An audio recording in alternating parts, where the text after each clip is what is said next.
Oi gente, tudo bem? Vídeo novo aqui no canal. Hoje nós vamos falar sobre os contos populares. Bom, o que é um conto? Um conto ele é um gênero textual. É um tipo de história em que é contado, algo através de uma narrativa. E geralmente o conto, ele tem vários tipos de conto. Hoje nós vamos ver o conto popular. Então aqui nós vamos ver conto popular. Os contos populares ou folclóricos são narrativas passadas de geração em geração. Elas não têm autor conhecido. Cada história é aumentada e modificada à medida que vai sendo repetida.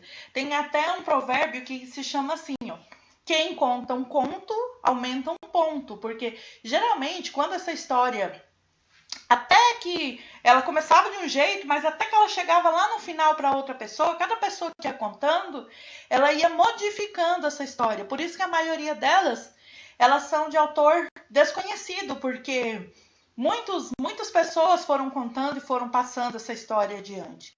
A autoria é atribuída ao povo, folk em inglês. Daí se origina a palavra folclore. Muitos contos populares são bastante antigos, passando de boca em boca, não eram escritos. Mantinham-se vivos graças à memória dos contadores de história. Porque geralmente também cada conto ele tem muito a ver com a cultura de um povo, a sua história. Então daí que esses contos eles se originaram. Então, gente, como vocês viram aí, o que são contos populares e alguns exemplos que eu dei, uns exemplos dos contos populares bem famosos são os contos de fadas. Os contos de fadas, antigamente, eles não eram como nós conhecemos hoje.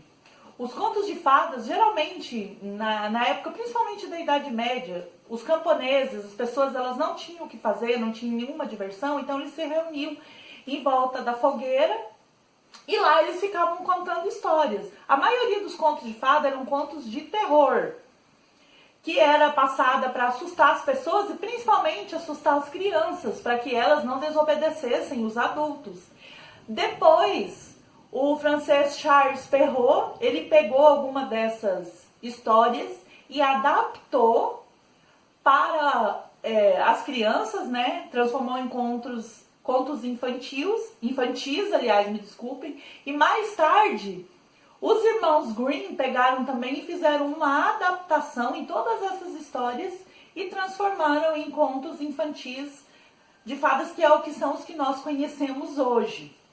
E cada país também tem o seu tipo de conto, dependendo da sua cultura, como eu já falei, o seu folclore, os seus personagens. Então tudo isso vai se passando de geração em geração, de acordo com o folclore, com a cultura de cada país, e vai sendo passado para frente, tá bom? Então essa foi a nossa aula de hoje.